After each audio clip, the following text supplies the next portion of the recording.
नमस्कार दोस्तों, आज हम जिस विषय के बारे में बात करेंगे वो है पॉइजनिंग। तो आइए जानते हैं इसके बारे में।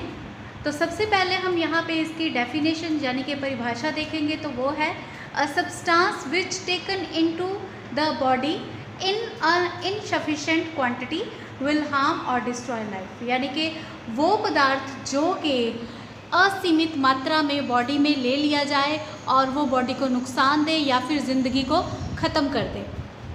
तो आइए साथ ही इसके बारे में जानते हैं कि इसे कैसे कैसे कंज्यूम जो है वो किया जा सकता है। तो सबसे पहले यहाँ पे है एक्सीडेंटली, यानी कि अगर कोई एक्सीडेंटली उसे कंज्यूम कर ले तो एक्सीडेंटली में कैसे, जैसे कोई जो पढ़ा लिखा व्यक्ति नहीं है, उसे दवा लेने के बारे में पता नहीं है या दवा के नाम के बारे में पता नहीं है और उसने गलती से वो कोई जहरीली दवा जो है वो ले ली, या फिर किसी बच्चे ने उठाकर जो है दवाई की शीशी वो पी ली। तो ये सब जो है ये एक्सीडेंटली में शामिल हो जाते हैं। तो आगे है सुसाइडल, यानी कि आत्महत्या करने के लिए। तो आत्महत्या करने के लिए अगर किसी ने कोई जहरीले पदार्थ का सेवन कर लिया है तो उसे हम सुसाइडल पर्पस बोलते हैं।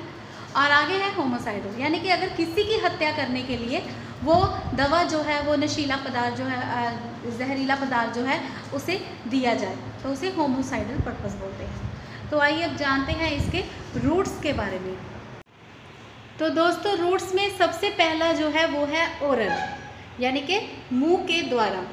तो इसमें अल्कोहल, ड्रग्स, कॉन्टेमिनेटेड फूड या फिर इंसेक्टिसाइड जो है वो है, या फिर इसके अलावा कोई भी ऐसी जहरीली दवाई, शराब या फिर दूषित भोजन जो है वो, और कीड़े मार जो दवाएं हैं उन्हें हम जो ओरली है या मुंह के द्वारा जो है कोई ले ले तो और जो जहर है उसका असर पूरे उसके बॉडी में या फिर शरीर में फैल जाए। दूसरा रूट जो है वो है इन्हेलेशन, यानी कि सांस के द्वारा। तो सांस के द्वारा ज़्यादातर इसमें गैसेस जो है वो रहती हैं, क्योंकि गैसेस जो है वो जहरीली हो अगर और हमारे सांस के द्वारा अंदर चली जाए, हमारे शरीर में चली जाए और वो शरीर के अंदर भी जो जहर है वो उसे बना देती हैं। तो इसमें गैसेस में सबसे पहले है कार्बन मोनोऑक्साइड। जो कार्बन मोनोऑक्साइड है वो ज़्यादातर जब कोयला जो है जैसे कि उसे बर्न किया जाए, उसे जलाया जाए तो जो कार्बन मोनोऑक्साइड है वो पैदा होती है। इसके अलावा मार्श गैसेस में जैसे कि कोई दलदली जगह या फिर गटर या नाली का जहाँ पे पानी इकट्ठा रहता है वहाँ पे अपने आप बननी जो है वो शुरू हो जाती हैं। और अगर इसके कोई संपर्क में आए और सांस के द्वारा इसे अंदर ले जाए इस गैस को, तो उस व्यक्ति की उसी समय पर डेथ भी हो सकती है। आगे है एनेस्थेटिक एजेंट। एनेस्थेटिक एजेंट यानी कि जो बेहोशी के लिए जो दवाएं जो है वो यूज़ की जाती हैं तो उन्हें एनेस्थेटिक एजेंट जो है कहा जाता है। अगर वो सांस के द्वारा ज़्यादा मात्रा में दे दी जाए तो उससे भी व्यक्ति की जो डेथ है वो हो सकती है। आगे है इंजेक्शंस, यानी कि इंजेक्शन के द्वारा जो ब्लड है वेन्स में डायरेक्ट जो है इंजेक्ट करना किसी दवा को। उसमें है नारकोटिक्स और सिडेटिव्स। नारकोटिक्स यानी कि नशीली दवाएं और सिडेटिव्स यानी कि जो नींद वाली दवाएं हैं, अगर वो उनका सेवन जो है इंजेक्शन के द्वारा ज़्यादा कर लिया जाए या फिर थोड़ी सी भी ज़्यादा मात्रा में हो जाए तो इससे भी जो व्यक्ति है वो मर सकता है। चौथा है बाइट्स, यानी कि काटने के कारण। इसमें है स्नेक, स्कॉर्पियन, डॉग्स और वाइल्ड एनिमल्स, यानी कि सांप, बिच्छू, कुत्ते और या फिर जंगली जो जानवर हैं उनके काटने से भी जो जहर है वो शरीर में फैल सकता है। इनमें है पेस्टिसाइड। अब चमड़ी के द्वारा जो पेस्टिसाइड है, अगर वो चमड़ी पेस्टिसाइड के यानी कि कीड़े मार दवाओं के अगर डायरेक्ट संपर्क में आ जाती है तो वो दवा शरीर के भीतर जाकर, चमड़ी के द्वारा शरीर के भीतर जाकर जो जहर है वो पूरे शरीर में फैला देती है। बताते हैं कि जो पॉइज़न है उससे बचने के लिए या फिर ऐसी जो दुर्घटनाएं हो जाती हैं उनसे बचने के लिए हम क्या क्या प्रिकॉशन को इस्तेमाल कर सकते हैं और इन प्रिकॉशन को इस्तेमाल में लाने से हम जो है ऐसी घटनाओं को रोकने से कम कर सकते हैं। तो सबसे पहला हम देखेंगे डू नॉट लीव मेडिसिन, यानी कि घर में जो दवाएं हैं उन्हें कभी भी ऐसे आसपास खुला मत छोड़े, ताकि जो बच्चे हैं, अगर घर में छोटे बच्चे हैं या फिर कोई बाहर से आया है, वो उनके पास छोटा बच्चा है, तो वो उठा के वो दवा जो है अपने मुंह में डाल ले या फिर वो दवा जो है वो निगल ले। सेकंड है do not store medicine for the long period, यानी कि लंबे समय तक आप किसी भी मेडिसिन को अपने घर में स्टोर मत कीजिए। हो सकता है कि उसकी एक्सपायरी जो है वो निकल चुकी हो और गलती से आप उसे ले लें। तो इसीलिए हमें जो लॉन्ग पीरियड तक है, यानी कि साल 2 साल से ऊपर जो है जो दवा या फिर जिनकी एक्सपायरी डेट जो है निकल चुकी है, तो उन्हें अपने घर के अंदर स्टोर नहीं करके रखना चाहिए, उन्हें जल्दी से जल्दी फेंक दें। तीसरा है do not take drugs in dark, यानी कि कभी भी अंधेरे में या कम रोशनी वाली जगह में आप जो है दवा मत लीजिए, क्योंकि हो सकता है ऐसा करने से आप कोई एक्सपायरी दवा ले लें या फिर कोई गलती से कोई और दवा ले ले, जो आपने दवा लेनी हो वो ना लेके आप कोई गलती से और दवा ले लें। इसीलिए कभी भी अंधेरे में आप दवा मत खाएं। फोर्थ जो है वो है do not pour harmful liquids into the bottles of lemonade, यानी कि जो कोल्ड ड्रिंक्स वाली या लेमनेड्स वाली बॉटल्स हैं उनमें कभी भी कोई हार्मफुल लिक्विड मत डाल के रखें, क्योंकि हो सकता है कि बच्चों की नज़र उन पर पड़ जाए और उन्हें लगे कि उस बॉटल में तो कोल्ड ड्रिंक है और वो उठा के कोल्ड ड्रिंक समझकर उस हार्मफुल लिक्विड को पी लें। फिफ्थ जो है वो है ऑलवेज कीप डिटर्जेंट और cleaners out of the reach of the children, यानी कि अगर घर में जो आपके क्लीनर्स जो साफ़ सफाई करने वाले एसिड क्लीनर्स या डिटर्जेंट्स हैं उन्हें हमेशा बच्चों की पहुंच से आप परे रखें। बच्चों का हाथ जो है उन तक आसानी से ना पहुंचे, इसीलिए कोशिश कीजिए उन्हें लॉक में रखने के लिए। यहाँ पे 6 जो है वो है never take medicine without medical advice, यानी कि आप कभी भी डॉक्टरी सलाह के बिना जो दवाएं हैं वो अपने आप कभी भी ना खाएं और ना ही कभी अपने परिवार के मेंबरों को वो दवाएं जो हैं बिना डॉक्टरी सलाह के खाने के लिए दें। 7th है never burn coal in the close room, यानी कि बंद कमरे में जहां आपने खिड़कियां दरवाजे बंद कर रखे हों वहां पे कोला जलाइए, क्योंकि जैसे मैंने पहले भी आपको बताया था कि कोला जलने से जो कार्बन मोनोऑक्साइड है वो बनती है और कार्बन मोनोऑक्साइड एक जहरीली गैस है। अगर बंद कमरे में यानी कि खिड़कियाँ दरवाजे बंद हैं और आपने कोयला जो है वो जला रखा है तो उससे कार्बन मोनोऑक्साइड पूरे कमरे में फैल जाएगी और वहाँ पे जो मौजूद व्यक्ति होंगे वो सो रहे हों या बैठे हों तो उससे उनका दम घुटने से जो उनकी मृत्यु है या डेथ है वो हो जाएगी। 8th है use cooking gas with care, यानी कि कुकिंग गैस आपको केयर के साथ यूज़ करनी है और यूज़ करके रात को सोने से पहले उसका रेगुलेटर हमेशा जो है वो ऑफ़ कर देना चाहिए। और अगर आपको ऐसा लगे कि गैस जो है वो लीक हो रही है तो खिड़कियां दरवाजे खोल दें, घर के सारे खिड़कियां दरवाजे जो हैं वो खोल दें।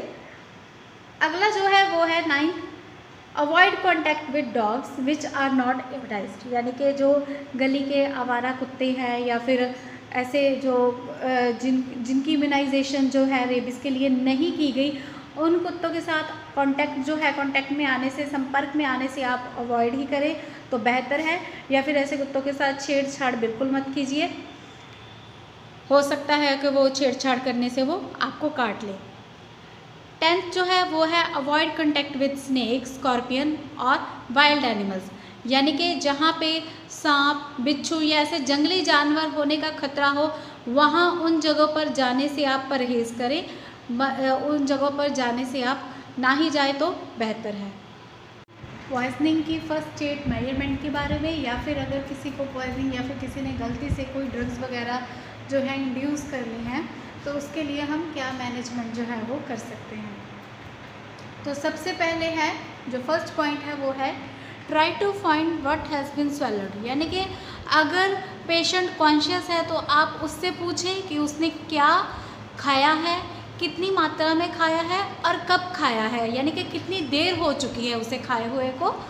और अगर पेशेंट अनकॉन्शियस है तो सेकंड पॉइंट में है check bottle wrappers of drugs near the patient, यानी कि अगर पेशेंट जो है वो अनकॉन्शियस है तो आप उसके आजू बाजू या इर्द गिर्द पास पड़ी बॉटल से या फिर कोई जो ड्रग का अगर रैपर पड़ा है उससे, जो पेशेंट के आसपास जो भी चीज़ें पड़ी हैं उससे आप अंदाज़ा जो है वो लगा सकते हैं कि पेशेंट ने क्या खाया होगा। और थर्ड पॉइंट जो है वो है प्रिजर्व द वॉमिटेड मटेरियल, यानी कि जो भी पेशेंट ने खाया हुआ होगा अगर उसको वॉमिट वो करता है तो आपको उसे प्रिजर्व कर लेना है, यानी कि किसी स्टेराइल जो है शीशी में उसको प्रिजर्व करके रख लेना है ताकि डॉक्टर आगे जांच के लिए वो जो है वो मददगार हो सके कि पेशेंट ने क्या खाया है। नेक्स्ट पॉइंट है fourth point, if the patient is conscious, यानी कि अगर पेशेंट कॉन्शियस है और आपके साथ फुली कोऑपरेटिव है तो आपको उसके साथ क्या करना चाहिए उसकी जान बचाने के लिए। सबसे पहले तो हम उसके अगर पेशेंट कॉन्शियस है और अगर हमारे साथ पूरी तरह से कोऑपरेट कर रहा है, हमारे सवालों का वो जवाब दे रहा है, तो हम उसे टिकलिंग करने के लिए कहेंगे जिससे कि वो वॉमिट करे और उसका जो जहरीला पॉइजन जो खाया हुआ है वो बाहर आ सके। तो उसके लिए हम फेरेनेक्स पे, यानी कि गर्दन की जो पीछे वाला हिस्सा रहता है मुंह का, उस पर टिकलिंग करेंगे। तो टिकलिंग करने के साथ वो पेशेंट को वॉमिट आ जाएगी।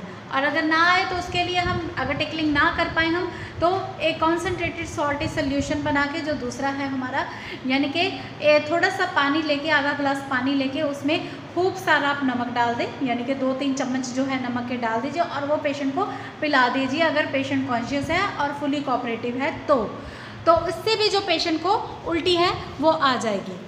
लेकिन अगला पॉइंट जो अगर हम देखते हैं वो है fifth point, never induce vomiting for unconscious patient, यानी कि अगर पेशेंट अनकॉन्शियस है, बेहोश है या फिर वो पूरी तरह से कॉन्शियस नहीं है तो हम उसे वॉमिटिंग नहीं करवाएंगे और ना ही उसे यानी कि अगर उसे हो भी रही है तो उसे उसका जो मुंह है नीचे की तरफ कर देंगे ताकि जो उसकी वॉमिटिंग है उसका एयर जो है वो क्लीन रहे।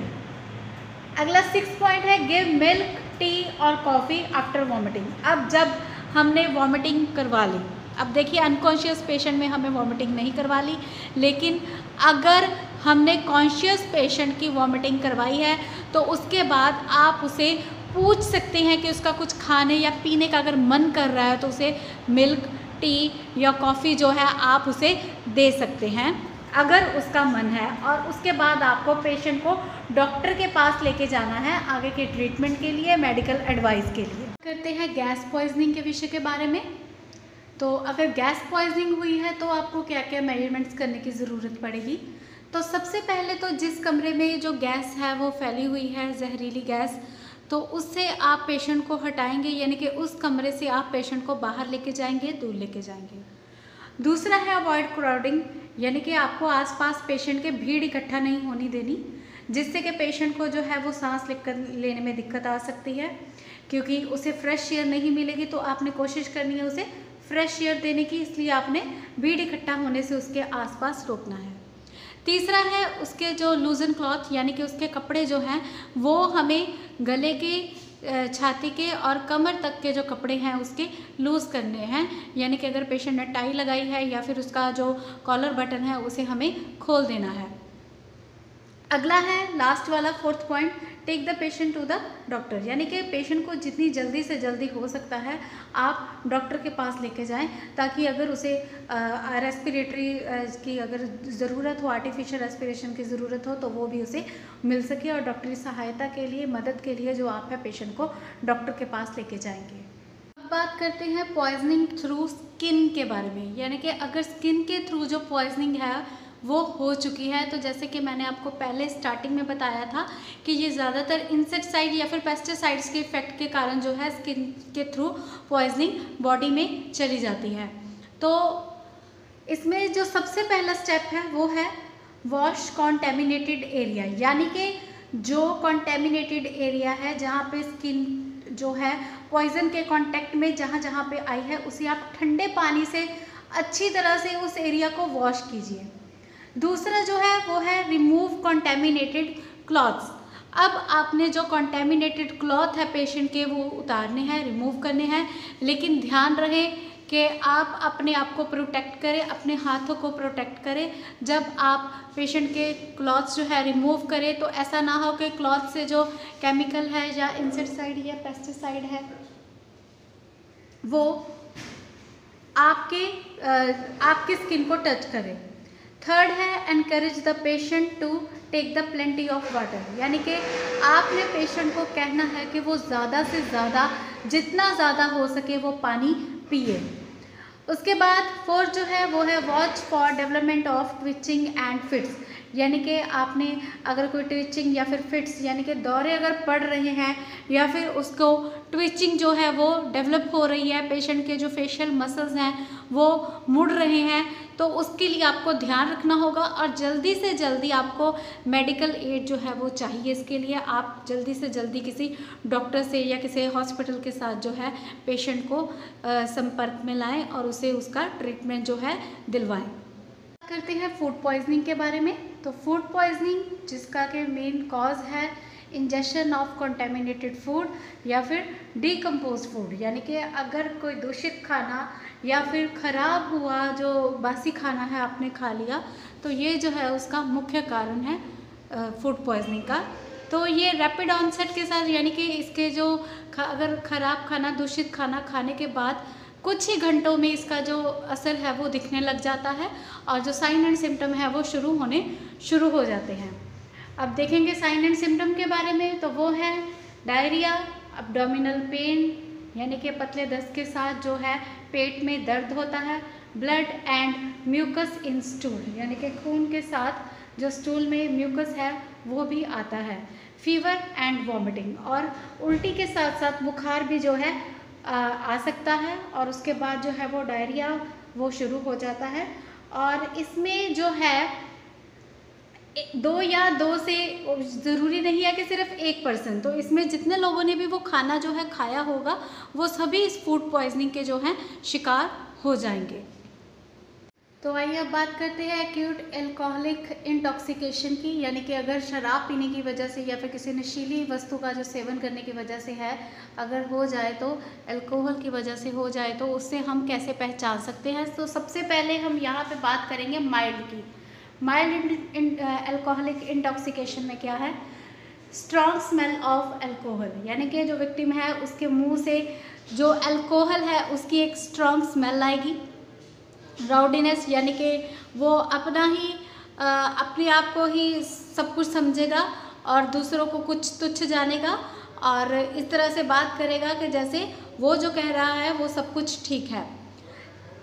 नेक्स्ट है डिसओरिएंटेशन, यानी कि वो डिसओरिएंटेशन जैसे भटका सा एक व्यक्ति होता है, यानी कि उसे पता नहीं होता कि उसे कहाँ जाना है, क्या करना है, वैसा व्यवहार जो है वो करेगा।